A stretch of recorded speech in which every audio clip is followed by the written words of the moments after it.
Hello students, my self Harsh Kumar. बच्चों, कल हमने जाना बल के बारे में तथा हमने उससे संबंधित काफ़ी सारे टॉपिक की चर्चा भी की, जिनमें motion and forces, type of forces, Newton's law, inertia और illustration of second Newton law. तो आइए बच्चों, आज के जो हमारे टॉपिक हैं, तो बच्चों आइए आज के जो हमारे टॉपिक हैं उसमें सबसे पहले आता है संवेग मीन्स मोमेंटम। सेकंड इज संवेग परिवर्तन एवं बल में संबंध, relation between rate of change of momentum and force. Third is बलावेग, impulse of force. Fourth is संवेग संरक्षण का सिद्धांत, principle of conservation of momentum. And five is Newton का तीसरा नियम। बच्चों, न्यूटन के तीसरे नियम को क्रिया प्रतिक्रिया का नियम भी कहते हैं। तो आइए आज हम इन सभी टॉपिक के विषय में चर्चा करेंगे। तो आइए बच्चों, आज का जो हमारा पहला टॉपिक है वो है संवेग मीन्स मोमेंटम। बच्चों, सबसे पहले हम इसकी परिभाषा के बारे में जानते हैं। किसी वस्तु के द्रव्यमान m तथा वेग v के गुणनफल को वस्तु का संवेग कहते हैं। लेकिन बच्चों, हम इसे समझ कैसे प्रकार सकते हैं? मैंने यहाँ पर देखिए दो केस एराइज किए हुए हैं। केस वन के मैंने अंदर क्या माना है कि माना m1 और m2 दो अलग अलग द्रव्यमान वाले पिंड हैं, जिसमें m1 अधिक है m2 से। तो बच्चों, हम इन्हें क्या करते हैं? समान वेग प्रदान करते हैं। तो हम देखेंगे कि जो अधिक द्रव्यमान वाला भाग है उसे रोकने के लिए हमें अधिक बल लगाना पड़ता है, और जो कम द्रव्यमान वाला भाग है उसे रोकने के लिए हमें कम बल लगाना पड़ता है। इससे हमें पता चलता है कि किसी भी वस्तु पर लगने वाला जो बल होता है वह वस्तु के द्रव्यमान पर निर्भर करता है। आइए नेक्स्ट केस इज, अब हम क्या करते हैं बच्चों, यहाँ पर हम दो समान द्रव्यमान के पिंड लेते हैं तथा उन्हें हम अलग अलग वेग से गति प्रदान करते हैं। तो हम क्या देखेंगे, जो अधिक हम क्या देखेंगे कि इस प्रकार की दशा में उन पर जो लगने वाले बल होंगे वो भी अलग अलग होंगे। तो इस प्रकार हमें पता चलता है कि किसी भी वस्तु का जो संवेग होता है वो बराबर होता है उसके द्रव्यमान और वेग के गुणनफल के। आइए, जहां पर बच्चों देखिए फॉर्मूले के अंदर m को हम द्रव्यमान कह रहे हैं, v को वेग और p को संवेग। इसके बाद हम इसके मात्रक की बात करते हैं। तो बच्चों, जैसे हमने बल के मात्रक को CJ और MK सिस्टम में डिवाइड किया था, उसी प्रकार से यहाँ पर भी हम CJ सिस्टम में और MK सिस्टम में बताएंगे कि संवेग का मात्रक क्या होता है। तो CJS सिस्टम में बच्चों संवेग का जो मात्रक होता है वो होता है ग्राम सेंटीमीटर पर सेकंड, और MK सिस्टम में जो इसका मात्रक होता है वो होता है किलोग्राम मीटर पर सेकंड या न्यूटन सेकंड। बच्चों, यह भी एक सदिश राशि है और इसे भी काउंट करने के लिए हमें डायरेक्शन और मैग्नीट्यूड की आवश्यकता पड़ती है। नेक्स्ट इज, बच्चों संवेग की जो दिशा होती है वो वेग की दिशा की ही अनुरूप होती है। बच्चों, द नेक्स्ट टॉपिक इज संवेग परिवर्तन एवं बल में संबंध। तो बच्चों, एक छोटा सा डेरिवेशन है, आइए हम इसे कैसे समझ सकते हैं। बच्चों, किसी वस्तु का यदि द्रव्यमान m और उसका प्रारंभिक यदि v1 है, तो वस्तु पर जब हम बल F लगाते हैं तो उसका वेग क्या हो जाता है? v2 हो जाता है। तो इस स्थिति में जो वस्तु का प्रारंभिक संवेग होगा वो होगा p1 बराबर mv1, और जो बाद का संवेग होगा वो होगा p2 बराबर mv2। माना डेल्टा t समय अंतराल में जो संवेग परिवर्तन है वो delta p is equals p2 minus p1। The next line is delta p is equals mv2 minus mv1। तो बच्चों, हम यहाँ देखिए क्या लिख रहे हैं कि डेल्टा p से हमें क्या वैल्यू मिली? m delta v। आइए डेल्टा t से हम क्या करते हैं बच्चों, इस वाली इक्वेशन में डिवाइड करते हैं, तो हमें क्या मिलता है? Delta p upon delta t and m delta v upon delta t। तो बच्चों, हमने जानते हैं कि जो एक्सीलरेशन होता है वो delta v upon delta t होता है। तो यहाँ पर इसकी वैल्यू फाइंड करेंगे, delta p upon delta t, that means ma। तो बच्चों, कल की कक्षा में मैंने आपको F बराबर ma एक फॉर्मूला बताया था, तो यहाँ पर हम उसी को पुट करेंगे। तो delta p upon delta t upon is equals F। तो बच्चों, हमें यहाँ क्या फॉर्मूला मिलता है? Delta p upon delta t is equal to F। इससे क्या पता चलता है इससे पता चलता है कि किसी भी वस्तु की जो संवेग परिवर्तन की दर होती है उस वस्तु पर लगने वाले बल F के बराबर होती है।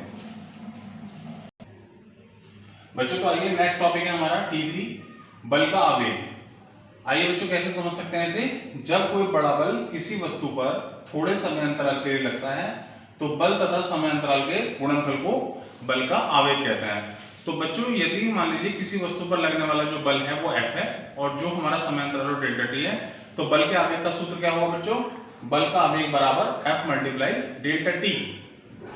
ये बच्चों एक सदिश राशि है। आइए इसे हम कैसे एक्सप्लेन कर सकते हैं। बच्चों देखिए यदि वस्तु का द्रव्यमान m और समय अंतराल डेल्टा टी है तो बच्चों F बल लगने पर यदि उसके अंदर वेग में जो होने वाला परिवर्तन है डेल्टा v है, तो ऐसे केसेस में गति के अंदर जो त्वरण उत्पन्न होगा वो होगा a equals delta v upon delta T. बच्चों न्यूटन का जो सेकंड नियम है वो है F बराबर m में। तो आइए F बराबर m है, यहाँ पर बच्चों हम a की वैल्यू पुट करते हैं तो हमें पता चलता है F is equals m multiply delta v upon delta T. Now cross multiplication F delta t is equals m delta v।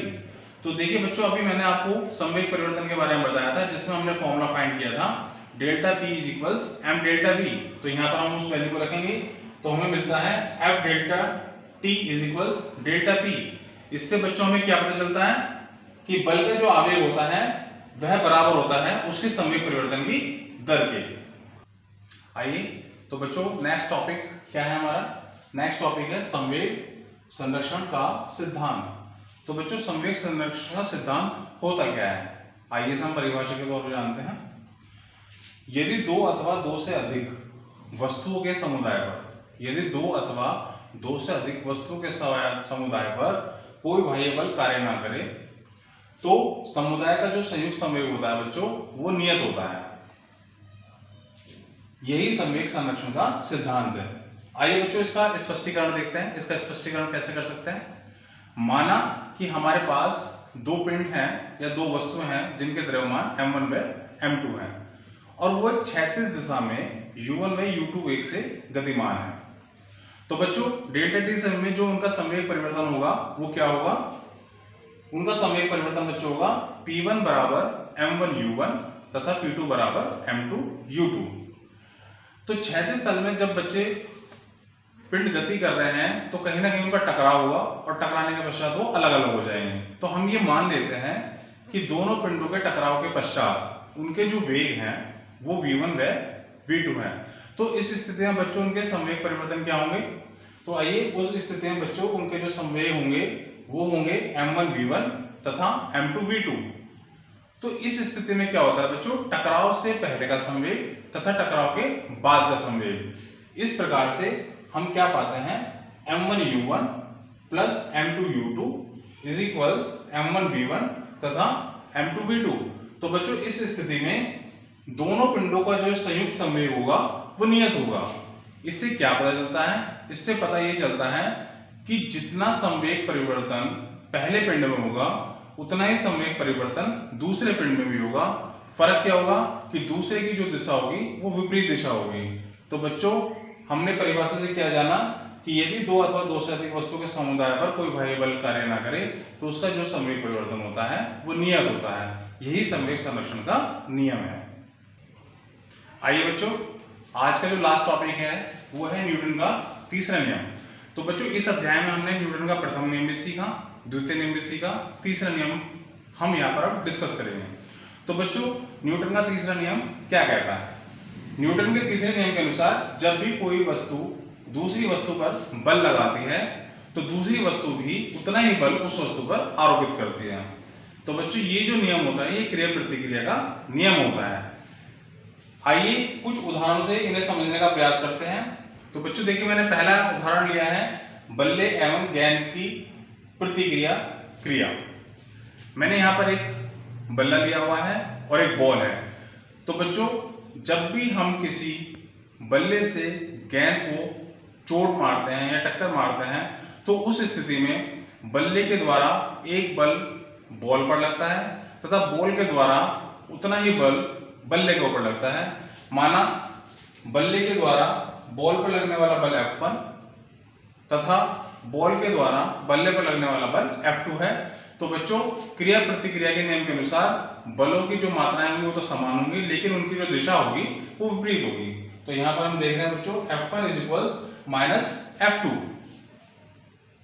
The next example is, देखिए बच्चों यहाँ पर मैंने कुछ स्प्रिंग तुला दिखाई हुई है।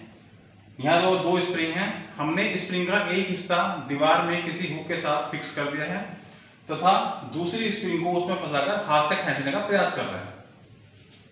तो इस अवस्था में बच्चों क्या होगा, जब कोई व्यक्ति दीवार में कसी हुई स्प्रिंग के द्वारा दूसरी स्प्रिंग को खींचता है तो आप देखेंगे कि दोनों के अंदर जो उनके तुल्यांक हैं वो बराबर आएंगे। तो इस अवस्था में बच्चों यहाँ पर भी क्रिया प्रतिक्रिया का नियम अप्लाई होता है। आपने देखा होगा बच्चों, आइए थर्ड एग्जाम्पल, कुएं से जल खींचते समय अचानक रस्सी टूट जाने पर खींचने वाला पीछे की ओर गिर पड़ता है। तो इस उदाहरण को हम कैसे समझ सकते हैं बच्चों, जब भी कोई व्यक्ति कुएं में से पानी खींचेगा तो जितना बल व्यक्ति कुएं में से पानी खींचने के लिए बाल्टी पर लगाता है, बाल्टी भी उतना ही बल उस पर आरोपित करती है। लेकिन इस अवस्था में यदि किसी वजह से रस्सी टूट जाती है तो बल क्रिया प्रतिक्रिया का बल फिनिश होने पर व्यक्ति को पीछे की तरफ झटका लगता है, जिस कारण से रस्सी टूट जाने पर व्यक्ति पीछे की ओर गिर पड़ता है। तो बच्चों इस प्रकार से हमने न्यूटन के तीसरे नियम में क्रिया प्रतिक्रिया के नियम को समझा, और इसी के साथ साथ आज जो हमने टॉपिक पढ़े हैं उसमें बल का आवेग, संवेग, संवेग संरक्षण का सिद्धांत और न्यूटन का तीसरा नियम। तो बच्चों मुझे आशा है कि आपको ये सभी टॉपिक बहुत अच्छे से समझ में आए होंगे। Thank you so much.